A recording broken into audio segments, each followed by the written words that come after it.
She was supposed to be a one-night mistake. Then Parker walked into her new job and found that same woman waiting in the boardroom. Powerful, beautiful, untouchable. And looking at her like the night before was only the beginning. This is an original fictional story. Any resemblance to real persons, living or dead, or to actual events is purely coincidental. The first thing Miami taught me was that the city never asks whether you are ready. It just opens another door, another rooftop, another glass elevator, another humid midnight with music pulsing through the walls and somebody beautiful pretending they are not watching you from across the room. By the time that Monday started, I already hated the city a little. By the time it ended, I knew it was going to change my life. 6 months earlier, I had left a woman who knew exactly how to smile while lying. Megan had been talented at that. Soft voice, steady eyes, perfect timing. She could tell you she loved you while checking her phone for someone else's text under the table. It took me longer than I like to admit to realize that betrayal did not always come dressed like cruelty. Sometimes it came dressed like routine. Like shared groceries, Sunday coffee, half-finished conversations, and a kiss on the cheek that meant absolutely nothing by the time it landed. After we ended, I told myself I would focus on work. Work, numbers, structure, clean logic. The things that did not wake up one morning and decide to disappoint you. So when I got the offer from Bradley Capital Group, I took it like someone grabbing the last life raft off a sinking boat. Senior analyst. Better salary. Bigger exposure. Real room to move. The kind of job people in my field did not treat casually. And because my friends were the kind of people who believed every life shift deserved a dramatic toast, they dragged me out on Sunday night to celebrate my new beginning in a rooftop bar where everything was polished to a glow. Brass rails. Smoked mirrors. Dark marble tables that reflected the amber from low lamps. The skyline rose beyond the terrace in bands of electric blue and gold, and the air felt like warm silk against my skin. I had not wanted to go. That should be said. I had wanted to stay home, steam my blouse for the morning, triple-check the onboarding email, and maybe pretend I was not quietly terrified about the first day. But Danny, who had known me since college and considered caution a personal insult, had shown up at my apartment in white linen and gold hoops and declared that my post-breakup, post-ed job resurrection era was not beginning with spreadsheets and takeout. So there I was, in a fitted black dress that skimmed my body without trying too hard, my hair down because Danny said it made me look dangerous in a financially responsible way, nursing a drink I had barely touched while my friends took turns telling me my life was finally getting interesting again. New job, Danny said, lifting her glass. New salary, said Tessa. New neighborhood soon, if this place pays what you said it does, Marcus added. And Danny said, narrowing her eyes at me, possibly a new woman if you stop acting like flirting is a felony. I laughed into my drink. I'm not acting like that. You are exactly acting like that. I am celebrating responsibly. Marcus leaned back in his chair, looked me up and down with theatrical sadness and sighed. Parker, you look like somebody's emotionally unavailable fantasy, and yet somehow you are sitting there like a federal employee at a retirement seminar. I snorted despite myself. That is an insane sentence. And accurate, Danny said. I'm not doing this tonight. Doing what? Getting pushed towards some random stranger because you all have decided my character development requires it. Tessa pointed at me. See? This is what heartbreak did. It made you start talking like an article. It made me selective. It made you suspicious, Danny corrected. I opened my mouth to argue, but that was when I felt it. A look. Not the vague kind you sometimes caught from the corner of your eye in a crowded room. Not the casual passing kind. This was a deliberate thing. A held gaze. Warm and direct and almost amused. The kind that made your skin notice before your mind caught up. I turned. At the far side of the rooftop, near the bar, a woman was sitting alone on a high stool with one ankle crossed over the other, a glass in her hand, and enough self-possession to alter the atmosphere around her. Blonde. That was the first thing. Not soft, beachy blonde. Not sweet. Her hair was a brighter shade than that, cool and expensive-looking, falling over one shoulder in smooth waves that caught the light every time she tilted her head. She wore a white suit that looked made for her and probably was, fitted jacket, sharp waist, silk beneath it instead of a blouse, the neckline low enough to be bold and high enough to stay elegant. Gold at her throat. Gold at her wrist. No visible effort anywhere. Which meant, of course, considerable effort. Her mouth curved when she saw that I had caught her looking. She did not glance away. She did not look embarrassed. If anything, she looked entertained. Then, with 2 fingers around the stem of her glass, she made the smallest motion in my direction. Not a wave. Not even a full invitation. Just enough. Come here. Marcus saw my face first. He said, delighted. There it is. Danny twisted in her seat, followed my line of sight, and inhaled like she had just seen a luxury car pull to the curb. Well, she murmured. That is not subtle. She's not even pretending to be subtle, Tessa said. I turned back toward them. No. Go. No. Yes. I am not just going to walk over there because some woman in a suit looked at me like she owns mirrors. Marcus put a hand over his heart. That is exactly why you should go. Danny grinned. You don't even have to do anything reckless. Just flirt. Just prove you still can. I know I still can. Then go demonstrate it for science. I should have stayed where I was. That is another thing that should be said. I should have laughed it off, stayed with my friends, gone home before midnight, ironed my shirt one last time, and started Monday like a sane person. Instead, before I could talk myself out of it, my friends started making encouraging, ridiculous noises under their breath, and I found myself standing. The woman at the bar watched me the whole way over. Up close, she was even more dangerous. Her eyes were a gray blue that did not read soft on her. They read precise. Assessing. The kind of eyes that could make silence feel like a test. Her perfume reached me before I fully stopped beside her. Clean citrus first, then something deeper under it, something warmer, wood and amber, and a note I could not name but instantly wanted to lean toward again. Hi, I said, because every polished line that might have lived in my mouth disappeared somewhere between my table and her stool. Her smile deepened. Hi. Her voice was lower than I expected. Smooth. Measured. Not lazy exactly, but unhurried in the way of someone who had never needed to chase anyone. She tipped her head toward the stool beside her. Sit. You say that like you're sure I will. I was. I should have found that annoying. I sat anyway. The bartender appeared almost immediately, as if he had been waiting for permission from her face. She glanced at my glass across the bar and then back at me. You weren't drinking that, she said. It was decorative. That explains the expression. I laughed. And what expression was that? The one that says your friends dragged you here under false pretenses. I angled toward her. You got all that from one look? No, she said. I got the rest from how long you hesitated before walking over.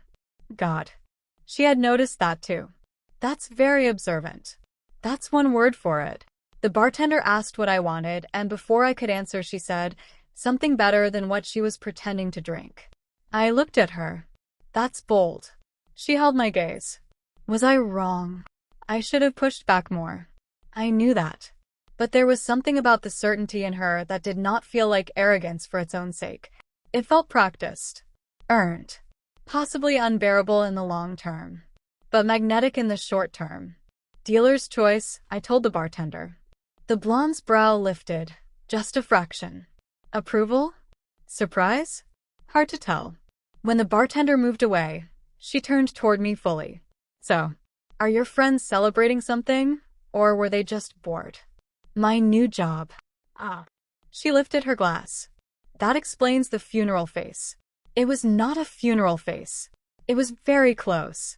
I shook my head, smiling despite myself. I start tomorrow. And you're out the night before? That sounds judgmental. It's curiosity. Right. She leaned one elbow on the bar, her body angling toward mine in a way that made the rest of the rooftop blur. What kind of work? Something with numbers, I said. Her mouth tilted. Something with numbers. You. Something with power. That should have sounded ridiculous. Instead, it sounded like an answer. The drink arrived. I tasted it. Bourbon. Citrus, a little smoke, something bitter at the end that made it interesting.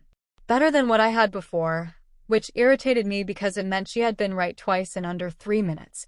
I see it passed inspection, she said. It's good. I know. I turned on my stool to face her more directly. You always this modest? Only when I'm making a first impression. And what impression is that? She looked me over slowly, not rude about it, not rushed either. My bare shoulders. My hair. My mouth. Back to my eyes. That I'm usually right, she said. The heat in my face had nothing to do with Miami anymore. For a second, we just looked at each other. There are moments when attraction arrives in stages, shy and incremental, building with every shared joke until it becomes undeniable. This was not that. This was immediate. Clean. Sharp enough to divide a night into before and after. I should say here that she did not ask me what I had been through. She did not perform fake intimacy in the first 10 minutes like people who mistake oversharing for closeness. She asked better questions than that. What made me leave my last job? Whether I trusted instinct or data more. What I hated in other people. What I hated in myself. Whether I thought reinvention was real or just better styling. I told her only selected truths. That I left because staying had become smaller than leaving. That I trusted data in public and instinct in private. That I hated dishonesty dressed as kindness. That I hated in myself how long I could endure things after they had already become wrong. She listened like every answer mattered. Not like a woman looking for trivia. Like someone studying the architecture of me. When I asked her what she did, she smiled around the rim of her glass and said, "Tonight? Very little." That's not an answer. It's enough of one. You always mysterious with strangers? Only the interesting ones. I should have rolled my eyes. Instead I said, that line probably works often. It's not a line. No. Usually I'm much worse. I laughed, and this time it surprised both of us. Hers came a half-second later, brief, rich, and real enough to rearrange her face. That was when she became truly beautiful, not just intimidating. The amusement made her younger for a moment. Less sculpted. Less controlled. Then the control came back. I liked that I noticed the difference. I liked even more that she seemed aware I had noticed. A breeze moved across the terrace, lifting the hem of my dress against my thigh. She looked at the city, then back at me. What are you celebrating besides the job? She asked. Who says I'm celebrating anything besides the job? You have the face of someone trying very hard to call it a fresh start and not a recovery. That landed hard enough that I looked away first. Not because I was offended. Because she was right. Down on the street, headlights slid like ribbons through the night. Somewhere behind us, a group near the railing broke into loud laughter. Glass touched glass. Music shifted.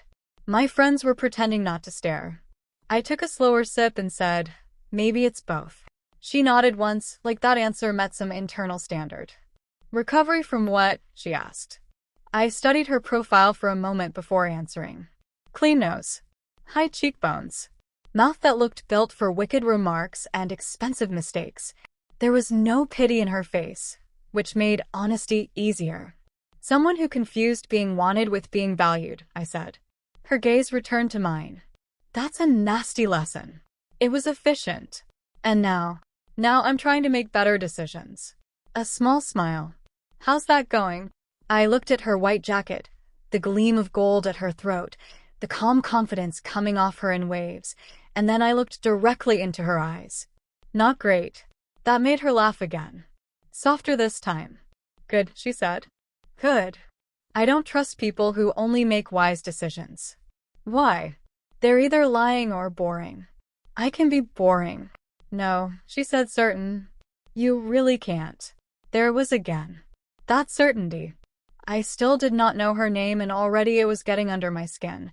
We kept talking. About Miami, though she said very little and somehow still sounded like she belonged to every locked floor in the city. About how some people loved the heat and some people only endured it. About whether ambition made people lonely or just revealed the loneliness already there. About family. She told me she had a brother she was close to. I told her my parents still called every time a storm warning hit, as if I were 12 and not a fully employed adult with renter's insurance. Do they think you'll blow away? She asked. They think I forget to buy water. Do you? Occasionally. That's adorable and deeply irresponsible. Adorable is condescending. Only if you let it be. There were moments in that conversation where I forgot to be careful. That was the first real danger. Not how good she looked. Not how openly she wanted me. Not even how easy the flirting became once I stopped trying to win. It was how quickly she made me feel not managed, not pitched to, not politely handled. Seen, which is worse. At one point, I glanced toward my table and caught Danny making an aggressive thumbs-up motion from behind Marcus's shoulder. I nearly choked on my drink. The blonde followed my gaze. Your friends seem emotionally invested. They think I need to flirt with someone for character growth. And do you? I think they're dramatic. But inaccurate? I was about to answer when she tilted her head, studying me in a way that made my pulse trip once hard. If you're still here with me, I said, more to break the tension than anything else, you should know my friends are going to be unbearable about this for weeks. She smiled. That sounded almost like a warning. It was. Noted. I turned slightly, my shoulder brushing the back of the stool, and let out a breath. And if I survive them, maybe I'll survive the first day tomorrow. You will. You sound very sure for someone who doesn't know what the job is. You have a disciplined face. I stared at her. A disciplined face? Yes. What does that even mean? It means even when you're nervous, you sit like you're trying not to show it. I hated how accurate that was. Then, because she had already read me too well, I said, fine. If you're still here with me and enjoying the disaster, hit like and subscribe to my emotional collapse. Her laugh came out low and surprised, and I felt ridiculously pleased with myself for earning it. I added, and tell me where you're listening from, because apparently I'm taking life advice from friends in Miami rooftop bars now. She shook her head, smiling. You're funny. Don't sound shocked. I'm not. Just rewarded. Rewarded. No one should be allowed to speak like that while looking at someone like that. A little after midnight, my friends drifted over under the excuse of leaving. Introductions happened, though I noticed the blonde gave them nothing useful. No full story. No details. Just enough charm to send them away both impressed and suspicious. Danny squeezed my arm while pretending to hug me. Text us if she turns out to be a murderer. I won't. You will if she's considerate. I hate you. No, you don't, she whispered, then glanced meaningfully at the woman beside me. And go have your fresh start. When they left, the city felt bigger.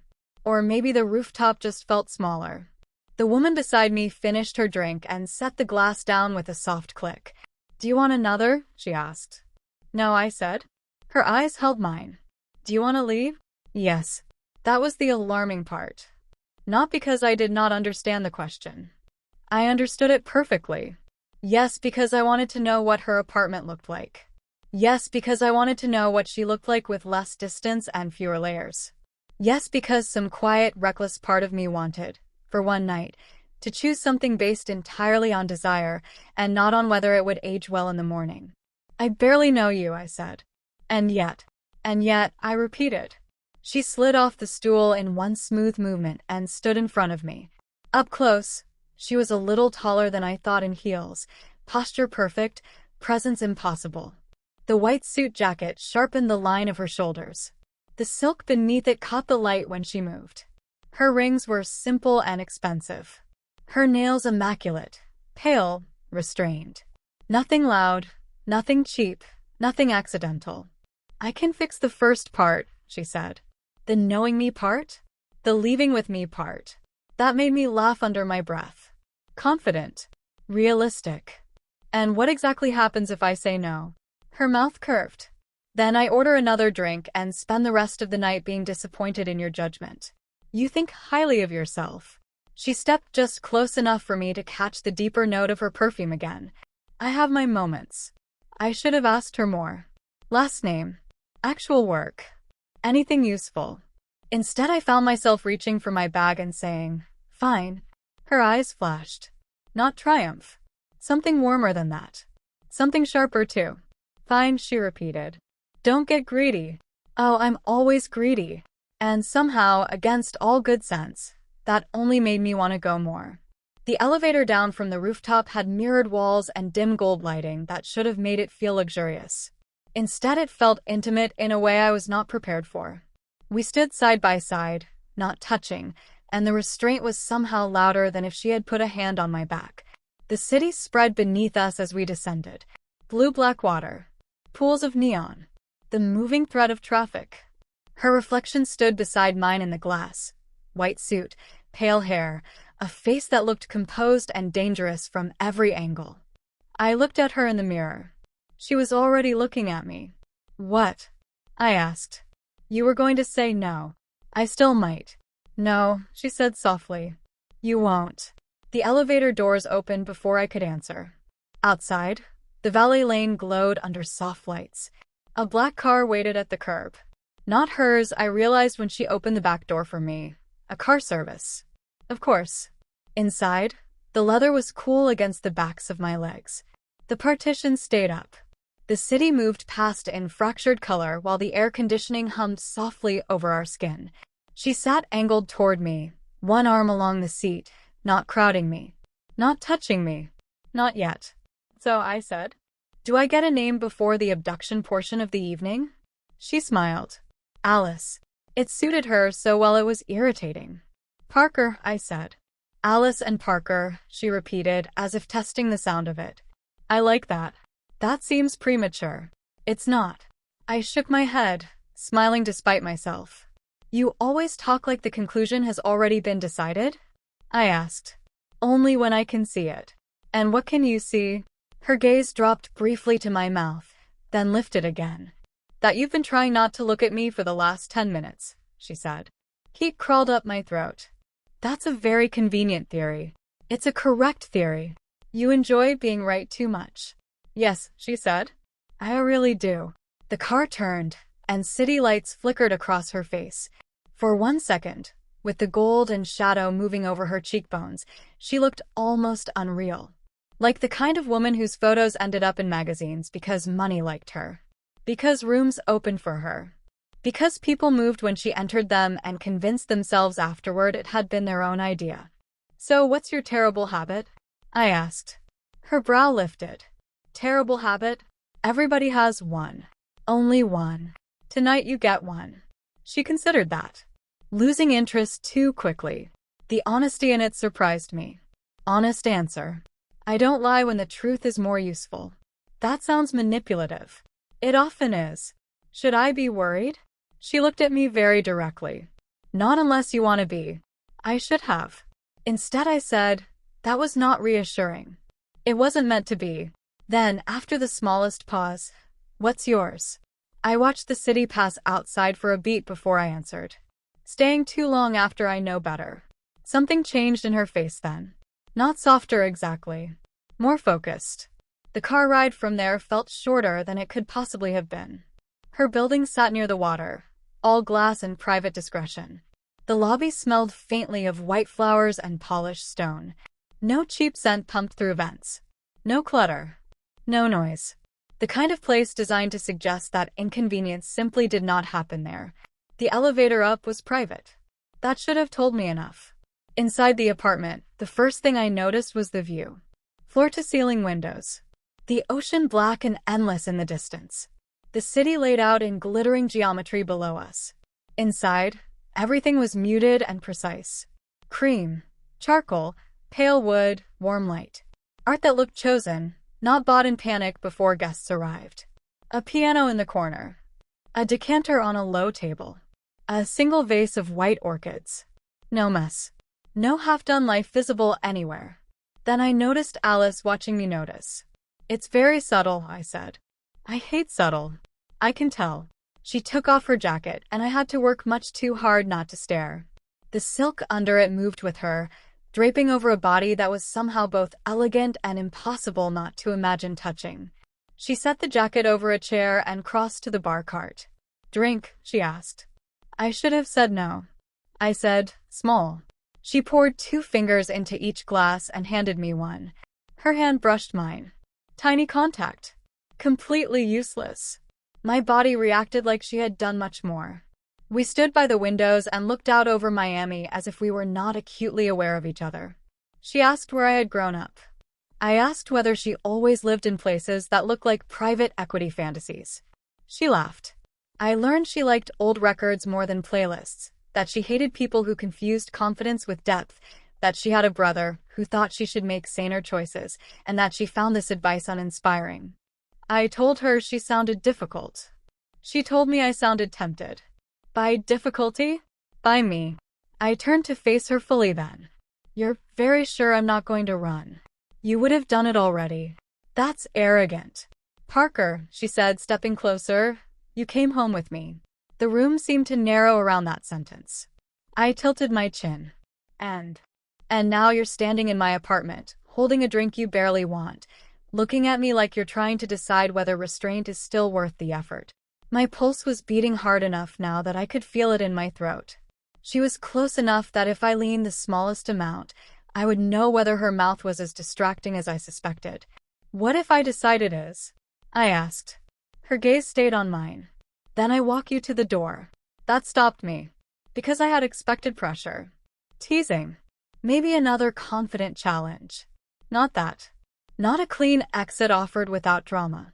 Something in my chest loosened at the shape of it. Still okay? She asked quietly. The question landed more deeply than anything she had said all night. Consent should not have felt surprising. But with women like Alice, women who moved through the world as if permission and access had been arranged for them in advance, it did. Yes, I said. She set her glass down first. Then she reached up, not fast, not presumptuous, and brushed one strand of hair back from my shoulder. The touch was so light it made me inhale. Good, she said. The first kiss did not feel cautious. It felt deliberate. She kissed like she did most things, I realized quickly. Fully attentive, controlled until she chose not to be, and entirely aware of the effect she was having. One hand at my waist, the other at the side of my neck, her thumb resting just under my jaw. My drink was gone from my hand before I remembered setting it down. My fingers found the silk at her waist, then the line of her back beneath it, and she made the faintest sound against my mouth, approving and almost amused. That sounded something reckless to me. I kissed her harder. Her hand tightened at my waist. She turned us without breaking the kiss, and suddenly my back was against the glass, city lights breaking around us, Miami spread below like it existed only to witness bad decisions in expensive buildings. She drew back only enough to look at me. Mascara still perfect. Mouth not. You do not flirt like a woman making better decisions, she murmured. I was breathing hard enough to hate it. You are a terrible influence. Yes. Then she kissed me again. I will not pretend the rest of the night moved slowly. It didn't. It unfolded in fragments of sensation. Her mouth at the corner of mine. My fingers finding the smooth line of her shoulders after the silk slipped away. The way she watched my face as if every reaction mattered. The brief pauses where she checked me with a look, a word, a hand that waited instead of taking. The way restraint kept breaking and reforming between us. How laughter managed to slip in among the intensity once, when I nearly tripped on the edge of a rug and she caught me, smiling against my temple. Graceful, she murmured. Shut up. Never. There were sheets somewhere later. Cool white linen, tangled quickly. Warm skin. Kisses that moved from teasing to unsteady. Her whisper in my ear asking, still with me? My hand gripping fabric because she had learned very fast where to touch and where to pause. My breath coming apart in a way that made it impossible to sound composed. Her own composure fraying, which turned out to be one of the most intoxicating things I had ever seen. And then, mercifully, the world narrowed to heat and closeness, and the kind of night that makes you forget your own rules until morning forces them back on you. When I woke, dawn was barely staining the edge of the sky. For one soft, disoriented second, I did not know where I was. Then I felt the weight of an unfamiliar sheet over my legs, smelled the trace of Alice's perfume on the pillow, and remembered all of it at once. The boardroom. No, not the boardroom yet. The job. First day. Monday. Oh God. Alice lay asleep beside me on her stomach, one arm folded under the pillow. Blonde hair spilled across the white sheets in a way that looked almost innocent if you ignored the evidence of the previous night scattered across the room. Her face at rest was quieter. Younger, maybe. Less sharpened. The arrogance did not show as much when she slept. That turned out to be almost as unfair as the rest of her. I slipped out of bed carefully, gathering my clothes piece by piece in the pale morning light. My dress was on the floor near the window, one heel under a chair. My phone somehow on the dresser across the room. I checked the time and nearly swore out loud. I was going to make it. Barely. In the bathroom, I took one look at myself and exhaled in disbelief. My hair was wild. My lipstick gone. My eyes bright in that specific, infuriating way that announces to your own reflection that you have made a reckless choice and enjoyed it thoroughly. I splashed water on my face, found enough of myself to pass for functional, and stepped back into the bedroom with my shoes in one hand. Alice had not moved. For a second, I just looked at her. It would have been easy to leave without a thought. Easier, maybe. Clean break. Anonymous ending to an impulsive night. The sort of thing adults in cities did all the time. But something about the quiet of the room stopped me. So I crossed back to the bed, found a card on the nightstand from some absurdly expensive florist or hotel or both, turned it over, and wrote in the blank space on the back. You were right. Terrible decisions can be interesting. Parker. I hesitated, then added. Try not to be too disappointed in my judgment. I have work in 4 hours. I set it beside her phone and slipped out. The elevator ride down felt unreal. By the time I reached the street, the city had shifted into morning mode. Delivery trucks. Runners near the water. Coffee carts. Heat already rising off the pavement. I got into the first car I could find and gave my address while trying not to think about the fact that I had less than an hour to shower, dress, and become a competent professional with no visible trace of the woman whose mouth I could still remember in embarrassing detail. The whole morning blurred. Shower too hot. Coffee too fast. Hands a little unsteady while buttoning my blouse. I chose navy because it felt serious. Structured. A color that reminded me of balance sheets and controlled breathing. I pulled my hair into a low knot, used concealer under my eyes, and ignored the part of me that wondered whether Alice had found the note yet. By the time I walked into Bradley Capital Group's headquarters, I had rebuilt myself into something sharp enough to face a first day. The building was exactly what you would expect from a major Miami corporation with too much money and no desire to apologize for it. Glass exterior. Expansive lobby. Security desks that looked more like concierge stations. Art big enough to seem important. The whole place running on chilled air and discretion. I introduced myself to reception, got my badge, and followed a woman from HR through a sequence of bright hallways and conference rooms where everything smelled faintly of coffee and polished surfaces. People smiled. People shook my hand. People used phrases like excited to have you and huge growth opportunity. I smiled back. I answered cleanly. I took notes. I did everything a newly hired senior analyst is supposed to do when she is not actively thinking about the fact that 12 hours earlier she had been pinned against glass by a woman whose last name she still did not know. Then I met Mike Bradley. I knew the name, of course. Everyone in the industry knew the Bradleys. Old money made modern, but not soft. Strategic. Aggressive. Good instincts with risk. Better instincts with acquisition. Mike Bradley, CEO, had a reputation for being decisive without becoming theatrical about it, which in finance counted as almost charming. In person, he was warmer than I expected. Tall, dark hair, open expression, tailored charcoal suit, wedding band. He looked like the kind of man who knew his calendar 5 weeks out and still remembered his children's school schedules. His handshake was firm, his smile easy, and his eyes very quickly gave away that he noticed more than he volunteered. Parker, he said, glancing at the file in front of him before looking up. Glad you're here. Thank you. I'm glad to be here. We've heard good things. That's always a little terrifying. He laughed. It should be. Something about him made it easier to relax. Not too much. Just enough. He spent the next stretch of the morning walking me through active priorities, team structure, the logic behind recent shifts in one of their portfolios. He asked clean questions and listened to the answers. Twice he looked mildly pleased by something I said and wrote something in the margin of his notes. It helped. The work always helped. Numbers calmed me. Forecasting calmed me. Models, assumptions, scenario planning. All of it put my mind back into a shape I trusted. By noon, I had almost convinced myself the night before belonged to a separate life. Then Mike checked the time and said, "I want you sitting in on the board strategy meeting this afternoon." I looked up from my notes. "Today?" "Yes." "For observation?" "For context," he said. "You're going to be working close enough to major decisions that it's better if you see how the machine actually moves." A reasonable explanation. A smart one even. I should have been pleased.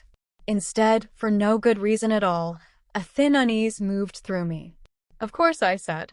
The hours between lunch and the meeting passed in fragments. Data summaries. Introductions. Passwords that would inevitably need resetting. A tour of the floor. A quick stop at the coffee station where two women from compliance asked where I had worked before and whether I lived near Brickell. At some point, I caught my own reflection in a glass wall and thought I looked composed. That was optimistic.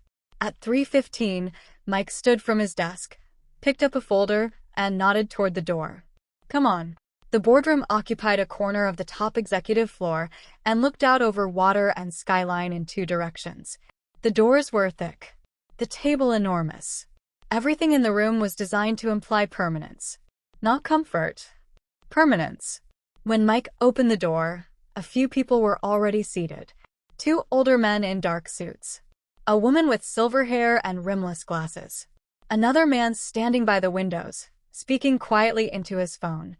I followed Mike in, taking the seat he indicated slightly down the table from him, set my notebook in front of me and lifted my eyes. And stopped breathing. Alice sat 3 seats from the head of the table in a cream silk blouse under a fitted blazer the exact color of expensive champagne. Her hair was pinned back today, exposing the clean line of her throat and a pair of gold earrings I recognized because one of them had brushed my shoulder sometime around midnight. She had one hand resting near a tablet, the other lightly curled around a pen. Composed. Polished. Untouchable. She looked up. Our eyes met. For one impossible second, the room split cleanly in half. There was the boardroom, the chilled air, the leather chairs, Mike taking his seat, papers shifting, someone asking for updated numbers. And there was last night, her mouth at mine, white sheets, city lights on glass, the note I had left on her bedside table. Shock hit me so hard I felt it physically. Not just because I recognized her. Because she recognized me and did not so much as blink. If anything, the corner of her mouth moved. Not enough for anyone else to notice. Enough for me to know she was enjoying this. Mike was saying something. I missed the first part of it entirely. And Parker will be joining us on the analytics side moving forward. I forced air into my lungs. Thank you. Alice leaned back in her chair, eyes still on me. No visible reaction. No sign of the night before. No trace of the woman who had laughed into my mouth and asked me, in a voice gone rough at the edges, whether I was still with her. Only that gaze. Steady. Bright with recognition. Terribly, terribly amused. Then finally she spoke. Her voice was cool enough for the room, warm enough for me to hear the private edge under it. Well, she said, holding my eyes across polished wood and corporate silence, this just made Monday interesting. And that was how I found out the woman I had gone home with the night before was Alice Bradley. Board member. Powerful. Untouchable. And judging by the look in her eyes, nowhere near done with me. If this opening pulled you in, make sure you like and subscribe, because stories only keep growing when people actually show up for them. And tell me in the comments where you're listening from and what moment hit you hardest tonight. In the next part, Alice does not let the boardroom shock go to waste, and Parker learns very quickly that resisting a woman like Alice Bradley is a full-time job all by itself.